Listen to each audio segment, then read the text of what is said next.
Sophie Chave-Dartohan. Économie des choses ou une économie des relations, ethnographie des circulations de biens de valeur en Polynésie, Economy of Things or Economy of Relationships, Ethnography of the Circulation of Valuable Goods in Polynesia. Je m'intéresse à la société wallisienne. En Polynésie occidentale, Wallis est une petite île qui est placée entre les îles Fidji, Samoa et Tonga, au cœur du Pacifique Sud. Et donc je m'intéresse à cette société depuis plus de 30 ans.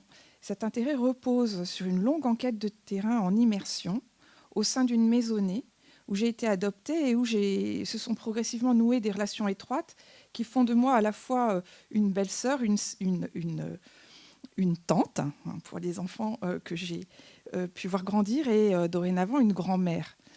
Et l'enquête initiale s'est prolongée sur plus pour la plus grande partie de ma recherche, sur plus de 30 ans, sur l'île, mais aussi hors du territoire, au sein de réseaux qui définissent la parenté à partir d'engagements dans une vie cérémonielle intense, que ce soit sur l'île ou dans sa diaspora en Nouvelle-Calédonie ou en France métropolitaine. Donc je vais revenir là-dessus, mais pour vous expliquer aussi pourquoi je me suis particulièrement intéressée à la culture matérielle.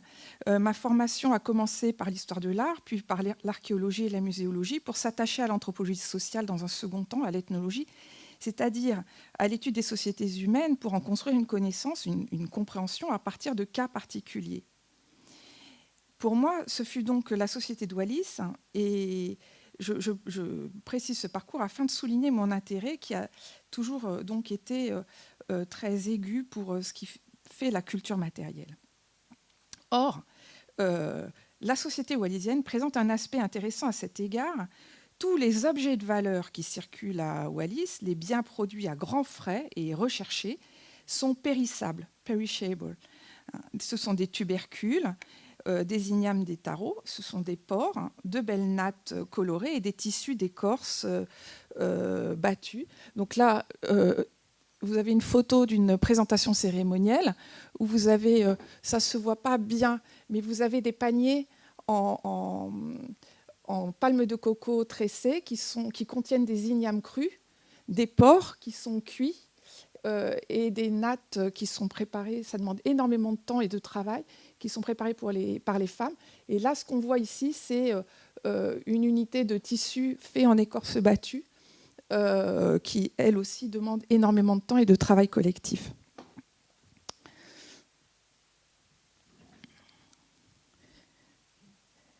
Alors, l'archéologie a mis à jour des traces de pratiques anciennes à Wallis, des structures de pierre sèche, parfois monumentales, de très grandes structures, des sépultures.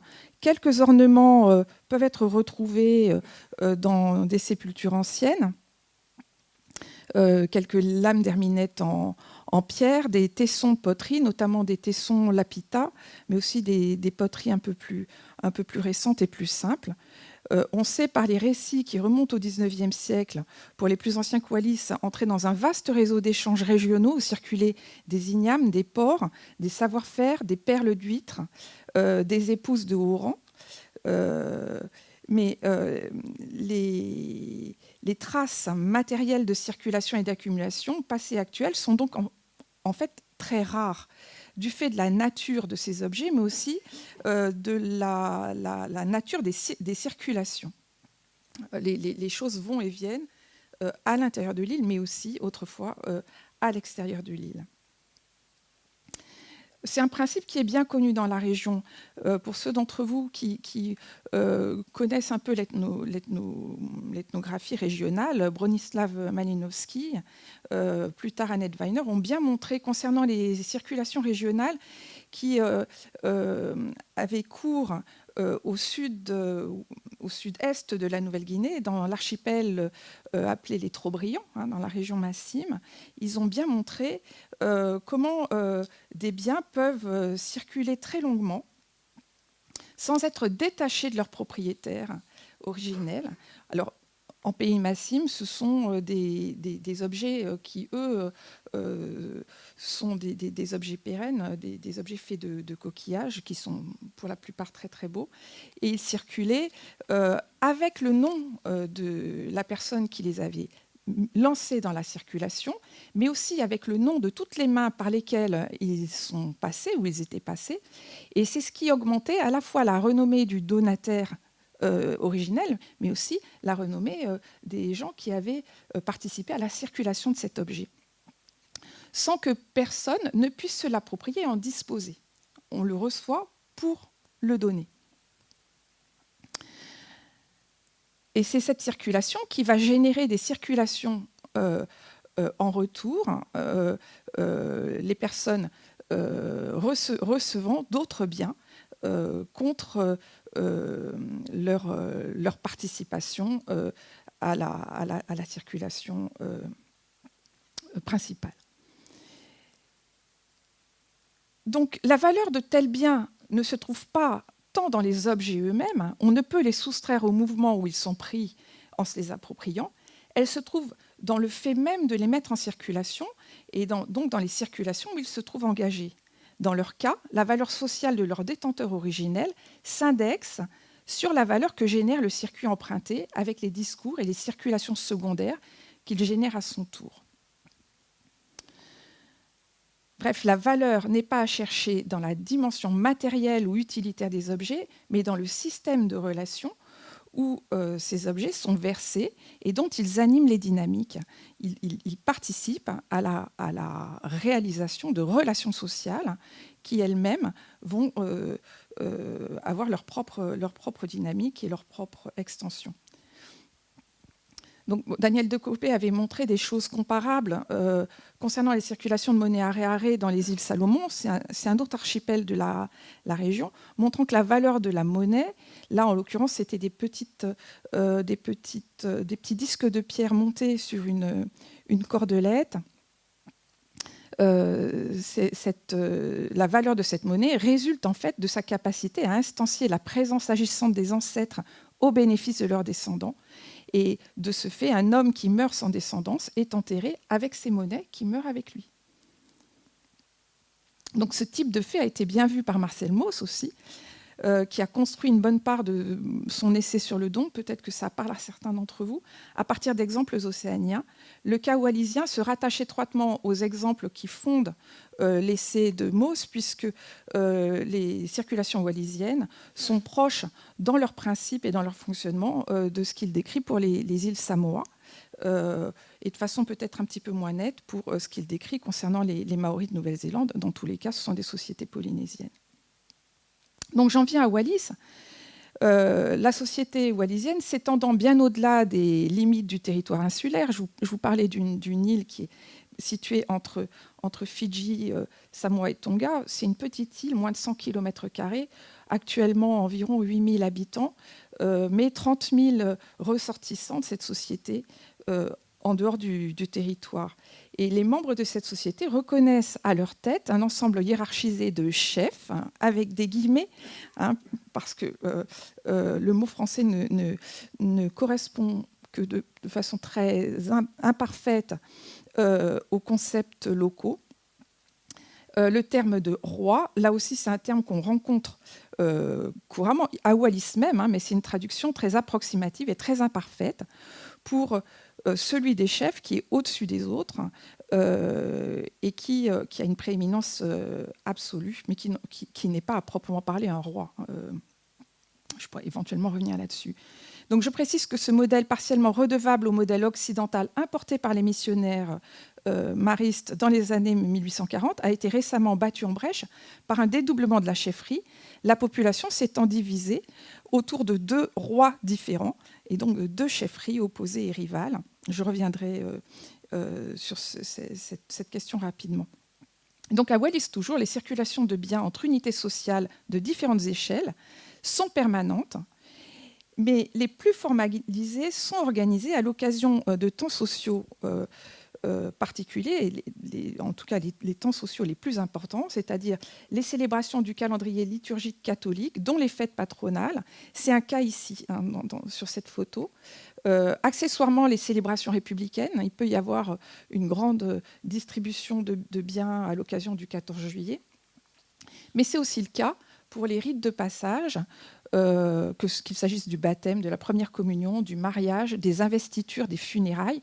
Donc, ces rites de passage pour toute personne, mais particulièrement pour des enfants aînés et pour des adultes qui accèdent à des fonctions coutumières ou religieuses importantes.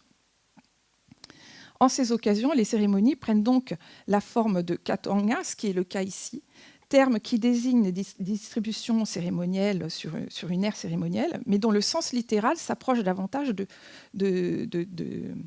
totalité, si on analyse la sémantique du terme. Une telle cérémonie doit être présidée par le roi, avec des guillemets hein, dans tous les cas, ou par un de ses représentants en position de médiateur entre la population, qui est essentiellement catholique, à 99,9%, et le Dieu chrétien qui lui accorde ses faveurs. Donc le katanga se compose de différents moments en une succession réglée. Pour les rites de passage, en général, il y a une retraite religieuse, et puis il y a dans tous les cas une messe, une distribution de kava, qui est une boisson préparée à partir de la racine d'un poivrier, et puis une distribution de biens de valeur, comme vous le voyez là, des chants et des danses. Donc là, les danseurs sont en train de se mettre en place. Il va y avoir donc une performance hein, qui va venir s'interposer entre les biens présentés et la chefferie qui est positionnée. Vous avez ici les musiciens et la chefferie est positionnée. On ne la voit pas, elle est positionnée dans le tout en bas de l'image.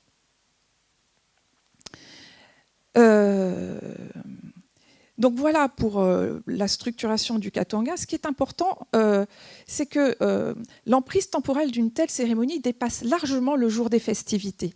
Le jour des festivités, c'est un apex, un climax, mais en fait, elle nécessite une très longue préparation pour les participants, dont certains viennent de loin, souvent chargés de contributions pour l'occasion. Ces préparatifs comprennent des plantations prévisionnelles dans les jardins, parfois plusieurs mois à l'avance. On va planter un jardin pour telle cérémonie. L'engraissage des porcs, là aussi, plusieurs mois à l'avance, hein, qui vont être réservés à la cérémonie. Le tressage des nattes, c'est ces grandes nattes, c'est plusieurs semaines, voire plusieurs mois de travail. Et la réalisation des tissus d'écorce battus, ainsi que l'approvisionnement en numéraire, en produits alimentaires complémentaires, en tissus et en costumes, que nécessite une telle organisation. On voit là les tissus qui sont présentés autour de l'ère cérémonielle.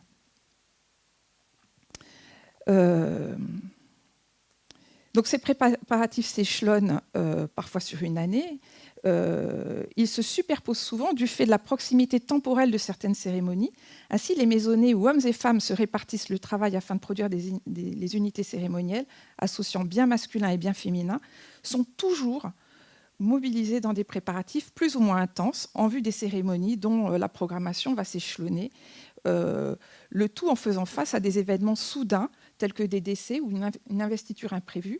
Donc, quand bien même les cérémonies peuvent être prévues longtemps à l'avance, il peut y avoir à tout moment une cérémonie qui vient s'intercaler. Alors, là aussi, je vais préciser, je parlais de bien féminin et de bien masculin. Ça, c'est la partie, donc les tubercules et les porcs, c'est ce que l'homme de la maisonnée, le chef de maison, a la responsabilité de produire. Ce n'est pas lui nécessairement qui fait le travail, mais il se fait sous sa responsabilité. Et la partie supérieure résulte du travail des femmes sous la responsabilité de la maîtresse de maison. Cette activité intense de nos jours, partiellement remplacée par le salariat et les commodités qu'il favorise, ne peut être comprise qu'à la lumière des conditions d'existence même de la société locale. En effet, l'analyse des rites et des circulations qui y président a permis de montrer les logiques et les enjeux de ces pratiques. S'y réalise à chaque occasion l'évaluation et la manifestation des les éventuels ajustements des relations constitutives des personnes et des groupes qui se jouent plus ou moins intensément du fait de leur engagement dans ce qui est préparé. À l'approche d'une telle cérémonie, particulièrement pour les rites de passage, ces biens de valeur, donc généralement qui sont pensés comme à la fois masculin et féminin, une unité cérémonielle associe les deux volets. Donc ces biens de valeur vont affluer suivant des relations généalogiques qui sont calculées à partir de la personne focale du rite, et donc vont mobiliser l'ensemble de son réseau relationnel, et un réseau relationnel qui va s'actualiser à partir de leur donc position généalogique, mais aussi à partir de leur engagement dans les cérémonies précédentes qui concernaient les personnes avec qui elles sont en relation. Donc la généalogie, je vais revenir là-dessus, je pense que ce sera un petit peu plus clair, mais la généalogie est la structure de l'organisation des groupes cérémoniels, mais n'en est pas le principe. Donc les côtés paternels et maternels de la personne vont mobiliser largement autour d'eux des contributions et vont s'organiser pour faire affluer les biens de valeur et les rassembler en grande quantité un peu avant la cérémonie pour que ce soit présenté le jour de la cérémonie. Donc ces derniers, le jour venu, vont manifester avec l'extension de ce réseau qui a mobilisé les biens et qui les présente là, la qualité des prestations, l'importance du statut de cette personne du point de vue du réseau qui est mobilisé à son intention, mais aussi l'importance du groupe ou des groupes paternels et maternels en ce qu'ils donnent une matérialité à leur existence. Ainsi, c'est l'engagement de cette personne et de ses proches dans les cérémonies des autres membres qui ont précédé la cérémonie le jour J. C'est cet engagement qui va générer l'engagement en retour des personnes présentes pour l'occasion, qui participent plus ou moins massivement, et qui créent ce qu'on va appeler les relations Kainga. Alors les relations Kainga, à Wallis, on traduit le terme par famille, mais en fait, ce sont des relations cérémonielles. Quand vous demandez aux gens quels sont comment ils caractérisent les relations avec telle personne, ils vont dire on est famille puisque ils sont venus à l'enterrement de ma grand-mère. Comme ils sont venus à l'enterrement, je ne saurais pas nécessairement dire quel est notre degré de parenté, mais le fait qu'ils soient venus à l'enterrement de ma grand-mère fait que nous sommes famille, et ça va m'obliger en retour à aller à la communion de leurs enfants, etc. etc. Donc, j'espère être claire. Sur ce point, c'est important en fait, c'est le cœur de ma présentation. Donc, l'étude de ces circulations montre que la création et le mouvement des biens de valeur visent essentiellement la constitution sociale des personnes et des groupes en ce que leur présentation et leur allocation réalisent et manifestent les relations qui leur donnent existence, qui leur donnent place et qui leur donnent valeur au sein d'un univers local, un univers socio-cosmique. Je reviendrai sur ce terme. Dans une telle perspective, seule la circulation donne à ces biens une valeur réelle. Leur rétention ou leur endoconsommation ne permet pas à leurs producteurs ou à leurs détenteurs de préserver rang et statut. C'est parce qu'on les donne que l'on travaille à son rang et à son statut personnel et à rang et statut de son groupe. La valeur sociale de ces biens s'épuise dans leur circulation puisque, suite à leur accumulation, on a un point culminant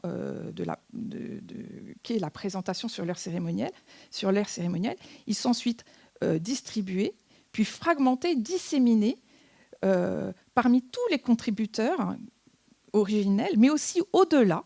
Avant de disparaître complètement, ils sont consommés ou détruits par l'usage.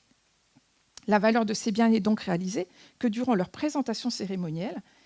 Cela n'est pas le cas de la valeur sociale des donateurs d'un côté, des donateurs et des récipiendaires de l'autre, puisque cette valeur sociale, elle est mémorisée. On va en parler, et elle s'inscrit au cœur du réseau où ils sont tenus, et au cœur de l'organisation sociale, qui est une société de statut. Donc cette valeur, spectaculairement affirmée sur l'ère cérémoniale, est ainsi consolidée et mémorisée. Elle conforte le statut des participants en retour de leur engagement dans les circulations cérémoniales qui constituent les groupes, les ordonne en statut, et assurant les conditions de sa prospérité sous l'autorité conjuguée du roi et de Dieu, relance un ordre à la fois social et cosmique qui est sans cesse réajusté au fil des cérémonies. Les ajustements se font en fonction justement de l'engagement des groupes et des personnes. Alors voilà, ça c'est le cas des rites de passage. Pour les cérémonies, je vous parlais d'autres types de célébrations, telles que notamment les fêtes patronales. Il en va à peu près de même, mais cette fois c'est à l'appel d'un chef, du roi, ou d'un chef de village, chef de district. Et dans ces cas-là, les biens vont affluer aussi, suivant un réseau qui n'est plus organisé à partir d'une structuration en termes de parenté, mais à partir de la position apicale que ce mouvement centripète leur reconnaît ainsi. C'est-à-dire que ces prestations vont affluer de toutes les maisonnées qui acceptent l'autorité du chef, donc qui acceptent leur position médiatrice et les décisions qu'ils arrêtent. Au jour de la cérémonie, les prestations sont présentées et distribuées, les premières parts allant par ordre d'importance au roi, au chef, au prêtre, aux notables, et les autres parts sont distribuées parmi les autres participants. Ces accumulations spectaculaires s'insèrent donc dans un double mouvement, un mouvement d'accumulation et un mouvement de distribution. Les biens réunis un temps sur l'ère cérémonielle manifestent clairement le niveau de mobilisation, cette fois qu'un chef peut susciter, et l'étendue de ce réseau. Dans de telles cérémonies manifestent donc l'extension de la communauté dont un chef ou un roi forme à la fois la tête et le centre, mais elle consolide également son autorité. Et ça peut expliquer la désaffection de certaines cérémonies quand un chef ne fait plus autorité. Les maisonnés ne se mobilisent plus à son appel. Les cérémonies sont relativement pauvres. Ça explique aussi l'importance extraordinaire des cérémonies ces dernières années. Je vous parlais tout à l'heure de la division de la chefferie autour de deux rois, et donc le dédoublement de la chefferie. Là, il y a une forme de rivalité qui s'est instaurée avec des cérémonies vraiment très spectaculaires de part et d'autre pour manifester le soutien que chacun de ces deux rois est capable de mobiliser dans la population insulaire, mais aussi au-delà. Donc de telles accumulations manifestent un réseau de relations infiniment plus dense et plus vaste que ce qui apparaît de prime abord comme une capacité à obtenir un simple ralliement personnel. Par la beauté, la richesse de chaque prestation, elle rend sensible la bénédiction particulière dont Dieu gratifie la maisonnée de provenance et, au-delà de cette maisonnée, l'ensemble de la communauté dont elle fait partie. Ces prestations et leur accumulation spectaculaire sont donc glosées comme des actions de grâce, un remerciement formulé par la communauté à destination de Dieu, mais aussi ce remerciement passe par un remerciement au chef qui, en position de médiateur, obtient de Dieu la fertilité de sa communauté, la richesse et la fertilité de sa communauté. Donc, ce sont des formes l'expression à la fois de l'autorité du chef, un remerciement aussi pour cette médiation, un remerciement pour Dieu et un remerciement pour cette médiation réussie que le chef opère entre la communauté et Dieu. Ce sont donc des remerciements qui sont complétés par des prières lors de la cérémonie du kava et lors de la messe, évidemment. Mais l'enjeu essentiel de cette présentation spectaculaire réside dans le mouvement centrifuge des biens présentés. J'ai présenté la façon dont ils se rassemblent. Ils vont être ensuite rediffusés, redistribués, en fonction de la gradation du statut, alors à ce niveau-là, de chaque récipiendaire, et ensuite sous l'effet de dissémination secondaire au sein des réseaux de ces récipiendaires, de telle sorte que les contributeurs initiaux et les commensaux bénéficient des témoignages tangibles de la fertilité générale que garantissent conjointement Dieu et le chef. Ça se redissémine quasiment dans toutes les maisonnées du village et très, très au-delà quand c'est une fête villageoise. Donc, ce dernier, j'ai perdu ma page, ne garde quasiment rien de la part qui lui est revenue. On pourrait penser que dans cette affaire, le chef ou le roi ont des parts extrêmement importantes. Là, on ne les voit pas, mais il y a sur le côté des prestations extrêmement volumineuses qui vont au roi et au chef. On pourrait se dire, ils vont en bénéficier. Ce n'est pas le cas. Ils vont eux aussi redistribuer le contenu de ces prestations selon un réseau très, très fin. J'en viens à une conclusion.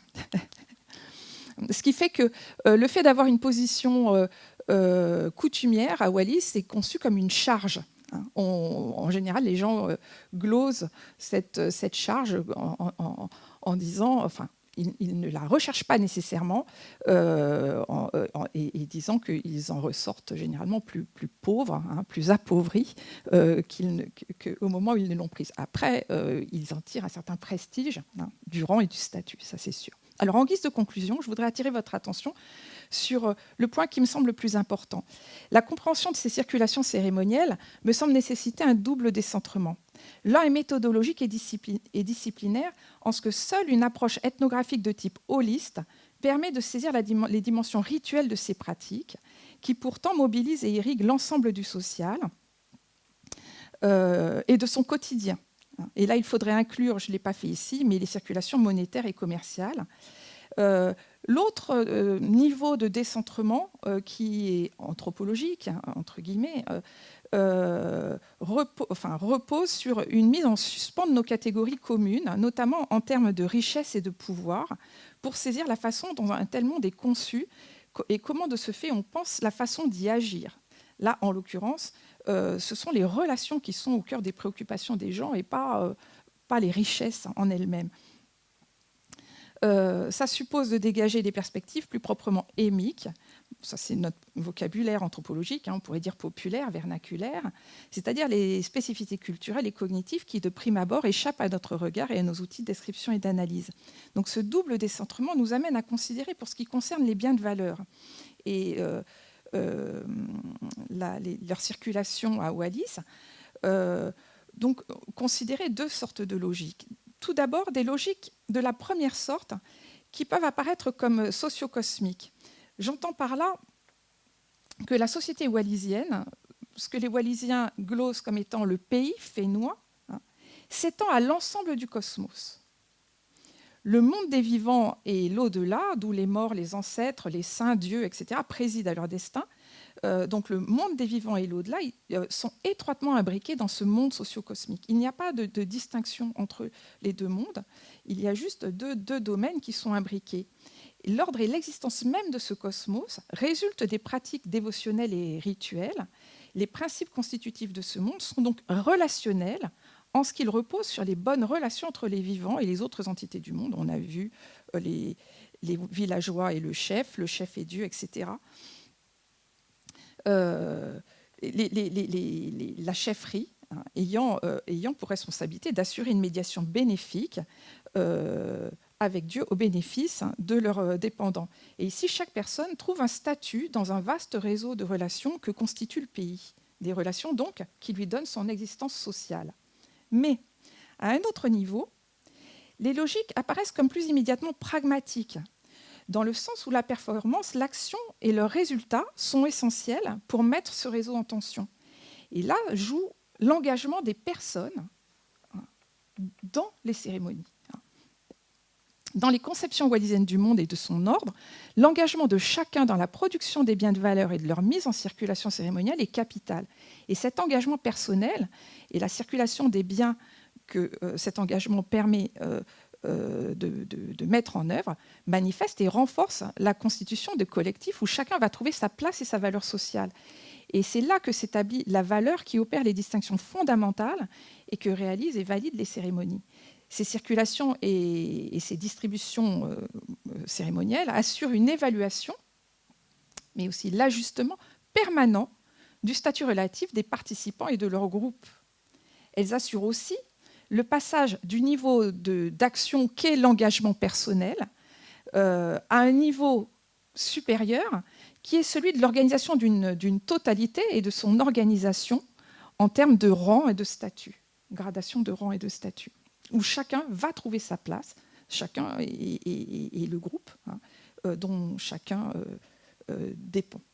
C'est-à-dire au niveau, là, d'une société qui est rituellement réalisée, reconduite, dont l'ordre est réaffirmé et réajusté à l'occasion de ces cérémonies. Voilà. J'espère avoir été claire. C'est un petit peu compliqué